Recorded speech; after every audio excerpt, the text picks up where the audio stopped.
함께 볼 하나님의 말씀은 히브리서 10장에서 보겠습니다.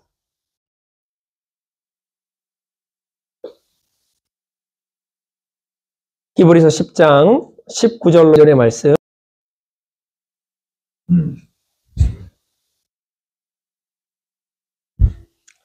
제가 19절 읽고 한 절씩 교도하겠습니다. 그러므로 형제들아, 우리가 예수의 피를 힘입어 성소에 들어갈 담력을 얻었나니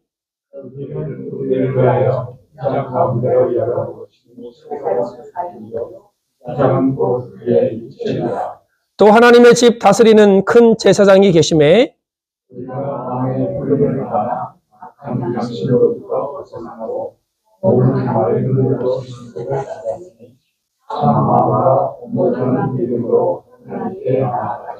또 약속하신 이는 믿으시니 우리가 믿는 도리의 소망을 움직이지 말고 굳게 잡고,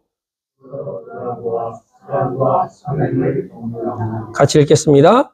모이기를 패하는 어떤 사람들의 습관과 같이 하지 말고 오직 권하여 그날이 가까움을 볼수록 더욱 그리하자. 아멘. 지금 또 이스라엘과 팔레스타인이 전쟁을 하고 있죠. 수많은 민간인들이, 아이들이 다치고 또한 신생아들이 지금 어려움을 겪고 있는데, 여러분들이 기도해 주시고 민간인들이 피해를 당하지 않도록 여러분들이 기도해 주시면 감사하겠습니다. 지금 우리가 히브리서를 지난주에 그 다음에 오늘까지 지금 보고 있는데, 모세보다도 선지자보다도 천사보다도 더 크신 바로 예수 그리스도, 그분이 어떤 분인가를 우리가 성경을 통해서, 말씀을 통해서 보고 있습니다. 이 땅에서 가장 위대한 선지자 중에 으뜸이셨던 예수님께서는 그의 가르침 또한 그가 하는 모든 삶의 행동들을 통해서 자신이 누구인지를 나타내 주셨습니다. 그러나 그가 말한 것을 우리가 믿고 우리가 따라간다 하지만 그의 삶의 행동들을 우리가 본받지 않으면 우리의 믿음은 절름발이 믿음입니다. 나 예수님 믿습니다. 나 예수님을 나의 주로 나의 하나님으로 고백합니다. 라고 말하지만 내 삶에서 그것들을 나타내지 않고 내 삶으로 보여주지 않으면 우리는 여전히 절름발이 신앙일 수밖에 없습니다. 지금은 과거나 지금이나 어지럽고 종교관과 가치관이 흐트러진 세상을 살아갑니다. 다 하나라고 하잖아요. 조금 지난 얘기지만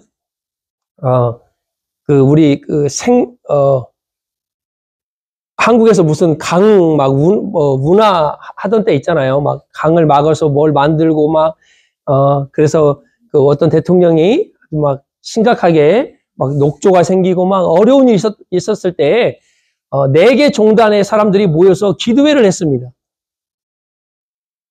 원불교, 소태산 그 종단, 그 다음에 기독교, 그 다음에 불교, 이렇게 4교단이 모여서 뭔가 집회를 했는데, 거기서 한 기독교 학자 한 명이 이제 기도문을 읽는 거예요. 근데 막 위에서부터 쭉 내놓는데 마지막이 너무 걸작이에요. 예수님의 이름으로 기도하면 얼마나 좋겠습니까? 근데 소태산, 원불교, 불교 이름으로 다 예수님의 이름으로 기도하고 마지막에 아미아비타불 아멘 하고 끝을 냈습니다. 이 사람이 누구냐? 서울 기독교 대학교 교수입니다. 그리고 서울 무슨 교회 교육 목사입니다. 그러니까 가치관도 종교관도 흐트러진 시대를 지금 살아갑니다. 그러나 하나님은 여전히 하나님의 백성들을 주목하십니다.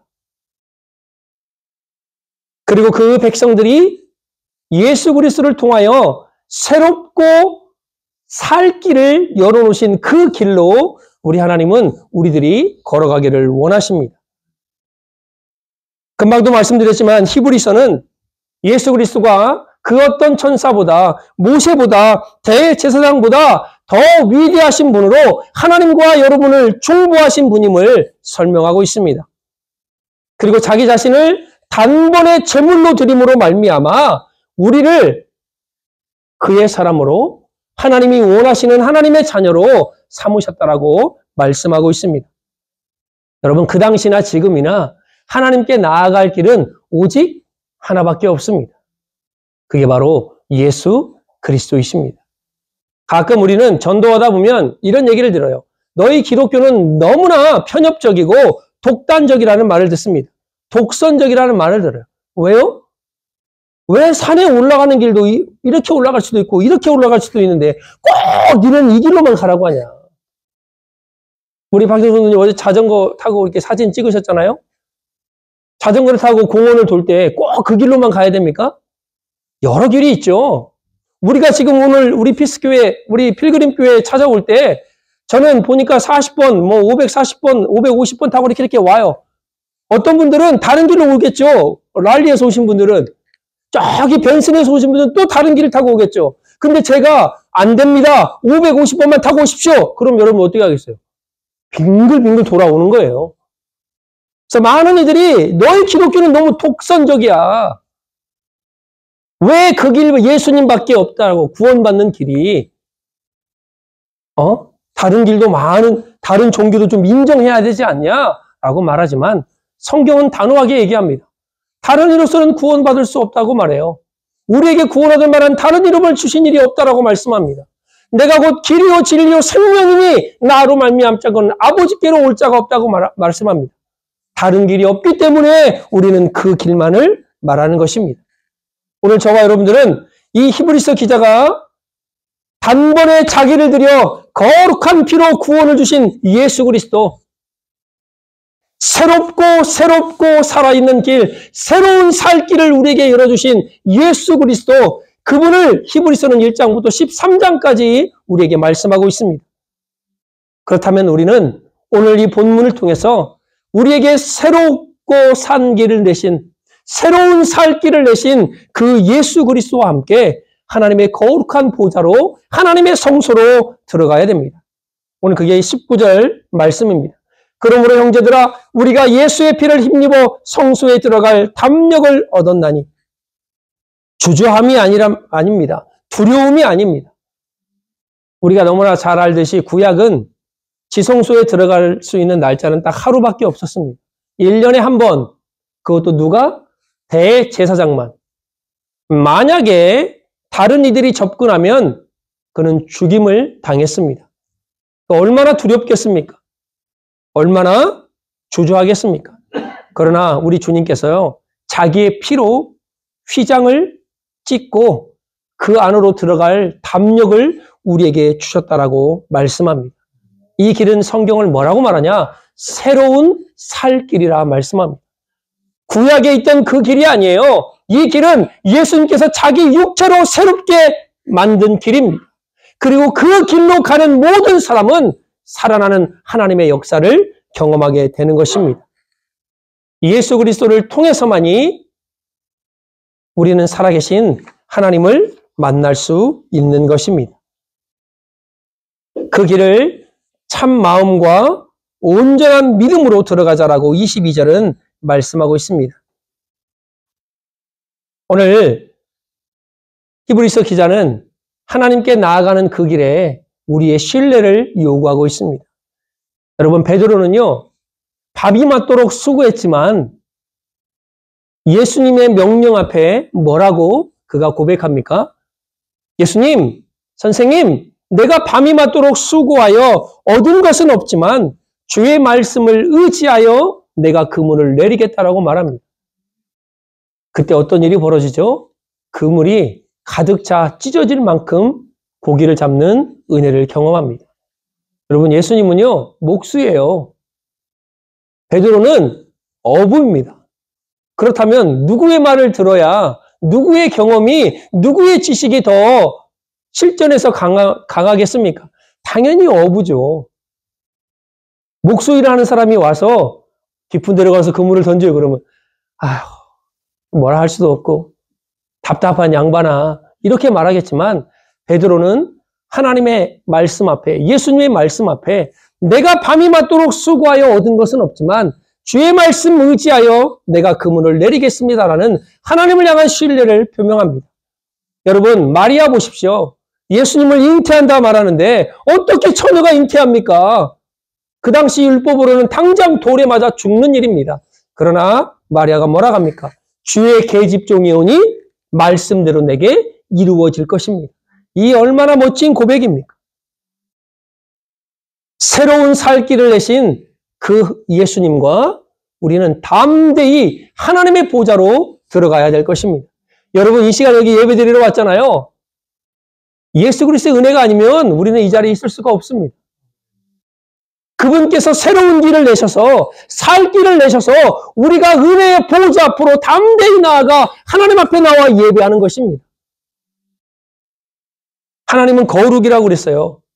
우리에게 거짓이나 악함이 있으면, 우리에게 죄악이 있으면 이 시간 하나님이 그럼 설교하다 나도 가야죠 뭐. 그런데 우리가 왜 이렇게 안 가고 앉아가지고 이렇게 하고 있습니까? 은혜의 보좌 앞으로 담대히 나아갈 담력을 얻었어요. 누구 때문에? 예수 그리스도 때문에. 그래서 우리가 여기 앉아 있는 겁니다. 그러니까 여러분, 주저하지 마세요. 두려워하지 마세요. 우리는 이미 하나님의 자녀이기 때문에 담대함을 가지고 하나님의 은혜의 보좌 앞으로 날마다 나아가야 됩니다. 주일날만 여기서 예배드리는 게 아니라 여러분의 삶 가운데서 날마다 그 은혜의 보좌 앞으로 나아가는 살아있는 예배를 드리시는 저와 여러분 되어지기를 주님의 이름으로 축복합니다. 두 번째로 새로운 살 길 되신 그 예수 그리스도를 굳게 붙잡으라 말씀합니다. 오늘 23절에 보면 또 약속하시는 이는 미쁘시니 우리가 믿는 도리의 소망을 움직이지 말며 굳게 잡고라는 말을 합니다. 여러분, 최초로 그들이 예수님을 나의 주로, 나의 하나님으로 영접했습니다. 고백했습니다. 그런데 시간이 가니 믿음이 흔들리기 시작합니다. 내가 고백했던 예수 그리스도, 내가 믿음을 보였던 그 예수 그리스도, 그분이 오신다고 그랬는데 오시지 않아요. 핍박은 날마다 더 심해져요. 어려움은 더 커져요. 고난은 더 많아져요. 그러니 그들이 하나님을 떠나고 예수 그리스도를 배반하기 시작합니다. 그래서 오늘 히브리서 기자는 우리가 믿는 도리의 소망을 움직이지 말며 굳게 붙잡으라 말씀합니다. 그리고 또 하나, 서로 돌아보아 사랑과 선행으로 격려하라고 말합니다. 여러분, 믿음이 연약한 사람을 그거밖에 안 돼? 좀 믿음을 세워봐. 언제까지 어린아이처럼 될 거야? 라는 말도 가끔은 해야 되겠지만 웬만하면 안 하면 좋아요. 그러나 중요한 건 뭐라고 합니까? 그런 사람들을 서로 돌아보아 사랑과 선행을 가지고 격려하라 말합니다. 내가 힘들 때 옆에서 힘내, my friend. 믿음의 사람들이요, 힘내세요. 누군가 당신을 위하여 기도하고 있습니다. 당신 혼자만이 그 어려움을 겪고 있는 것이 아니라 그 어려움 가운데, 그 고난 가운데, 그 아픔 가운데 당신을 위하여 기도하는 수많은 사람들이 있음을 기억하십시오. 그게 바로 히브리서가 말하는 믿음의 선진들, 우리를 지금도 바라보고 계시는 그 믿음의 선진들이 있다는 것입니다. 그리고 내 주위에 믿음의 동역자들이 있다는 것입니다. 웨인 오츠 교수라는 분이 신앙이 병들 때라는 책에서 이런 말을 했습니다. 우리가 신앙이 언제 병드냐? 삶의 상대적인 가치, 이 땅의 가치는요, 상대적입니다. 그냥 없어질 거고 누군가를 비교하면 어떤 것은 높고 어떤 것은 낮게 되어 있어요. 그런데 그 상대적인 가치를 변하지 않는 하나님의 궁극적인 가치로 바꾸려고 하기 때문에 신앙이 병드는 것입니다. 우리 믿는 사람도 마찬가지입니다. 두 번째로 용서받지 못하고 있다는 자책과 남을 용서하지 못하는 정죄가 신앙을 병들게 한다라고 말씀하고 있습니다. 세 번째로 우리의 신앙을 병들게 하는 게 뭐냐? 서로 격려하지 못하고 사랑하지 못하고 기도하지 못하는 것이 우리의 신앙을 병들게 한다라고 말합니다. 이 병든 신앙을 고치는 길은요, 새로운 살 길 대신 예수 그리스도밖에 없습니다. 또 하나, 서로 사랑하며 서로 격려하며 함께 기도할 때 이 병든 신앙을 고칠 수 있는 것입니다. 여러분, 이 세상의 오퍼레이팅 시스템은요, OS는요, 가치와 인식과 정체성의 문제를 가지고 늘 우리를 이렇게 압박을 해옵니다. 마태복음 4장에 보면 이 세상의 OS가 정확하게 담겨 있는, 정확하게 알려주고 있는 것이 바로 마태복음 4장입니다. 예수님께 와서 뭐라고 합니까?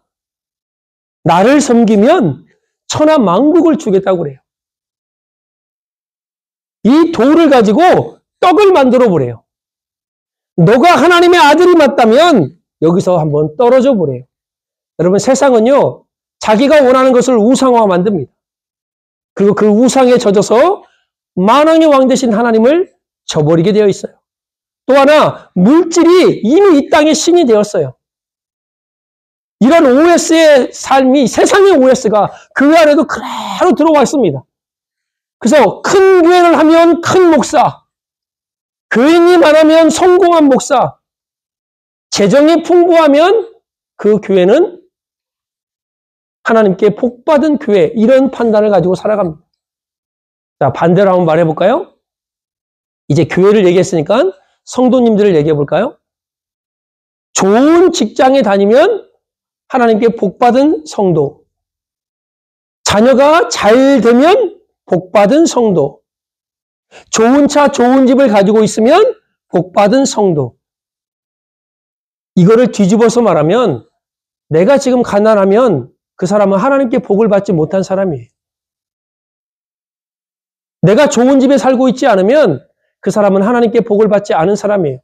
여러분, 내가 가난하던 부자든 내가 어떻게 하나님을 향해서 마음을 정했느냐, 그것이 바로 그 사람이 복이 있는 사람이냐 복이 없는 사람이냐를 판가름하는 것입니다. 믿음의 기준을, 교회의 기준을 얼마를 가졌고 무엇을 가졌고 얼마의 성도가 있고 어떤 건물을 가졌느냐를 판단한다면 세상과 똑같은 기준으로 살아가고 있는 사람입니다. 예수 그리스도를 우리가 주로 믿고 하나님의 자녀로 살아가고 있는 우리들 똑같이 이런 세상의 기준을 가지고 살아간다면 그 사람조차도 하나님의 은혜 가운데 있는 사람이 아니라는 것입니다. 예수님이, 성령님이, 하나님이 여러분의 최고의 가치입니까? 여기서 아멘이 나와야 돼요. 그러면 여러분의 삶에 보는 시각이 달라집니다. 그래서 어떤 이의 고백처럼 난 참 행복합니다. 이런 말이 나오게 되어 있는 거예요. 유행어 가사지만 참 멋진 가사 같아요. 난 참 행복합니다. 왜 행복해요? 보면 이 사람 행복할 조건이 없어. 행복할 기준도 없어. 보니까 지금 삶이 힘들어. 매달 살아가는 게 너무 힘든데 행복하대요. 난 참 기쁘대요. 난 참 감사하대요. 왜요? 세상의 기준과 가치가 아닌 영원하신 하나님, 만왕의 왕 되신 예수 그리스도, 지금 내 삶을 인도하시는 성령님을 바라보고 있기 때문입니다. 그 예수님이 우리를 친구 삼아, 그 예수님이 우리를 그분의 자녀 삼아 인도하고 계시기에 여러분은 행복한 사람임을 잊지 마시기를 주의 이름으로 축복합니다. 예수 그리스도 그분과 함께 담대히 성소로 들어가고 그분을 굳게 붙잡으려면 우리는 예수님과 가까이 있어야 됩니다. 오늘 25절에 보면 모이기를 피하는 어떤 사람들의 습관과 같이 하지 말고 오직 권하여 그날이 가까움을 볼수록 더욱 그리하자라고 말씀합니다.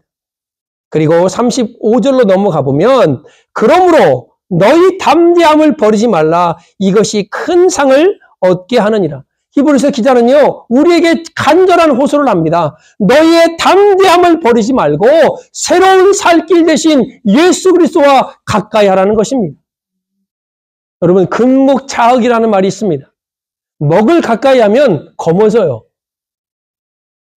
누구와 가까이 하느냐? 누구와 함께 하느냐? 바로 그 사람의 신앙을 견고케 할 수 있습니다. 늘 부정적이고 늘 남을 비판하고 늘 삶을 비관하는 사람과 옆에 있으면 동일하게 그 사람도 내 입에서 부정적인 언어, 남을 비판하는 언어가 쏟아져 나오게 되어 있습니다. 그러나 그 사람을 만나면 행복해요. 남에게 칭찬해요. 긍정적인 말을 해요. 하나님을 높이며 찬양해요. 그런 사람과 가까이 있으면 내 삶이 어느 순간 하나님을 찬양하며 감사가 넘치며 하나님을 향해서 내 마음을 오픈하는 그런 사람이 되어 있음을 여러분 믿으시길 주의 이름으로 축복합니다. 왜 예수님과 가까이 있으라 말하냐? 오늘 아까 금방 25절 읽었던 모이기를 패합니다. 점점 하나님을 떠나는 사람들이 많아지기 시작했습니다. 그들은 진리를 벗어났고 모이는 일을 게을리했습니다. 그러한 자의 행동들은 뭐냐? 하나님의 진리를 거부했고 하나님의 아들을 짓밟는, 하나님의 아들을 저버리는 일을 했습니다. 그리고 또 하나는 성령을 모욕하였습니다. 29절에 보면 여러분, 하나님의 아들을 짓밟고 성령을 모욕하는 일이 이들에게만 있습니까?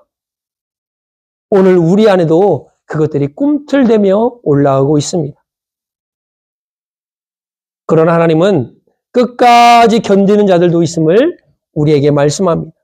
왜 우리가 견딜 수 있을까요? 빛을 보았기 때문입니다.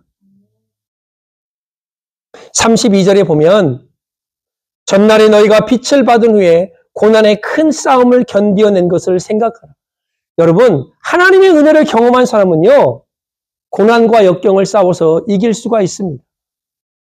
그리고 그 핍박은 더 하나님과 깊은 교제를 할 수 있는 발판으로 나아갈 수 있는 길이었습니다. 34절에 보면 너희가 갇힌 자를 동정하고 너희 소유를 빼앗기는 것도 기쁘게 당한 것은 더 낫고 영구한 소유가 있는 줄 알미라. 왜 핍박을 받는데 그들이 견딥니까? 지금의 이 핍박보다 더 나은 도성, 더 나은 영구한 하나님의 집이 있다는 것을 그들이 깨달았기 때문입니다. 여러분, 그리스도인들이 역경과 고난으로만 끝난다면 얼마나 슬프겠습니까? 그러나 그 역경과 고난이 도리어 그들의 믿음을 키우는 귀중한 발판이 되었습니다. 그 역경과 고난을 통해서 그들이 깨달았던 건 뭐냐? 소중하고도 결코 빼앗을 수 없는 영원한 하나님의 나라를 더욱더 그들의 머릿속에 상기시켜 준 것입니다. 바로 이 새로운 산을길 되신 그 예수 그리스도 앞에 우리가 이제는 담대함으로 나아갈 뿐만 아니라 그분을 가까이 함으로 그분과 함께 전진해 가야 할 것입니다. 여러분, 그 당시에는 배교하는 일, 하나님을 모욕하고 성령을 모욕하고 예수 그리스도를 짓밟는 일을 했던 그들에게 하나님은 여전히 인내할 것을 말씀하십니다. 조금 안 되면 포기하고 조금 안 되면 짜증내고 넘어지는 것이 요즘 세상입니다. 우리의 믿음을 그렇게 해서는 안 되겠죠. 하나님은 여전히 우리가 처한 상황을 넘어서 역사하시는 분이십니다. 내가 안 된다고 말하는 나의 불신앙 가운데서 그 불신앙을 넘어 역사하시는 분이 바로 우리 하나님이십니다. 인내함으로 하나님의 약속하신 것을 받으라 성경은 우리에게 권면하고 있습니다. 여러분, 예수님은요, 자기의 사명 앞에 인내하셨습니다. 땀방울이 핏방울 되기까지 그분은 기도하셨습니다. 제자들이 잠이 든 모습을 보고 얼마나 한심했을까요? 배반한 유다를 향해서도 분노하지 않았습니다. 자기를 잡으러 온 무리들을 향해서도 끝까지 인내하셨습니다. 그 인내함을 통하여 하나님의 놀라운 구원을 이루어 주셨습니다. 어제 우리가 매일 성경 말씀을 읽었습니다. 그죠? 어제 본문이 마태복음 5장, 6장, 7장이었습니다. 마태복음 5장에 보면 예수님의 산상수훈 그 유명한 심령이 가난한 자는 복이 있나니라는 단어를 출발합니다. 여러분, 심령이 가난하게 하는 것도요, 인내함이 없으면 안 됩니다. 애통하는 것도 인내함이 없으면 안 됩니다. 온유한 자가 복이 있나니 땅을 기업으로 받을 것이라. 여러분, 내가 막 발로 차고 막 나를 막 윽박지르는데 내가 온유함이 됩니까? 인내함이 없으면 온유가 안 돼요. 의에 줄이고 목마른 자 하나님이 배부를 것이래요. 근데 어떻게 의에 줄이고 목마릅니까? 인내함이 없으면 그 일이 가능하지 않습니다. 긍휼히 여기는 자는 복이 있나니 저희가 긍휼히 여김을 받을 것입니다. 마음이 청결한 자는 하나님을 볼 것입니다. 화평케 하는 자는 복이 있나니 저희가 하나님의 아들이라 일컬음을 받을 것입니다. 의를 위하여 핍박받는 자는 복이 있나니 천국이 저희 것입니다. 이 모든 것들이 하나님의 인내함이 없이는 그것을 이룰 수가 없는 것입니다. 여러분 마태복음 6장에 가면 예수님께서 제자들에게 기도를 가르치는 장면이 나옵니다. 하나님의 뜻이 하늘에서도 이루어진 것 같이 땅에서도 이루어집니다. 여러분 하나님의 뜻을 이 땅 가운데 이루는 것이 그냥 됩니까? 우리의 인내함이 없으면 될 수가 없습니다. 마태복음 7장에 보면 구하라 주실 것이요 찾으라 찾을 것이요 두드리라 열릴 것이니라. 어떤 분이 재미난 말씀하시죠. 하나님 나는 구했는데 왜 받지 못합니까? 구하라 주실 거라고 말씀하셨는데 주실 때까지 구하지 않았기 때문이에요. 찾으라 찾는다 그러는데 왜 나는 찾지 못합니까? 찾을 때까지 찾으라는 거예요. 열릴 때까지 두드리라는 거예요. 이게 인내함입니다. 역사상 가장 위대한 기도의 사람 E.M. 바운즈라는 사람이 있습니다. 그 사람의 기도응답의 비밀이 뭔지 아십니까? 책도 나왔더라고요. 응답 받을 때까지 멈추지 말고. 이게 책 제목이에요. 응답 받을 때까지 멈추지 말고. 이게 인내가 없으면 될 수 없는 일입니다. 찾을 때까지 찾아라. 주실 때까지 구해라. 열릴 때까지 두드려라. 인내하십시오. 생선을 달라 했는데 뱀을 줄 부모가 없습니다. 떡을 달라 했는데 돌을 던지면서 얘다 떡이다 먹어라 할 부모가 이 땅에 없다라는 거예요. 하물며 하늘에 계신 너희 아버지께서 구하는 자에게 좋은 것으로 누가복음에는 성령으로 선물을 주시지 않겠느냐 말씀합니다. 왜 우리를 인내함으로 우리 하나님께서 이끄십니까? 37절에 보면 그분이 곧 오시기 때문입니다. 우리 예수님 참 우리 인간의 시간의 기준으로 도대체 언제 오십니까? 라고 말할 수 있지만 하나님의 기준은요. 1000년이 하나님 지금 이틀 참은 거예요. 이틀.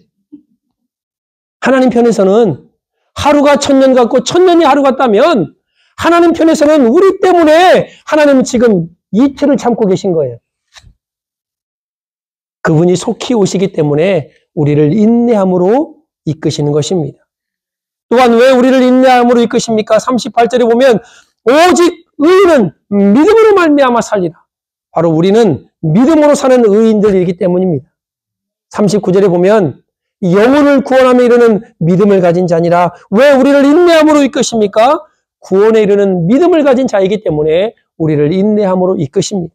여러분, 새로운 살 길 열으신 그 예수님과 하나님을 예배하는 거룩한 자리로 성소로 들어가시는 은혜가 있기를 축복합니다.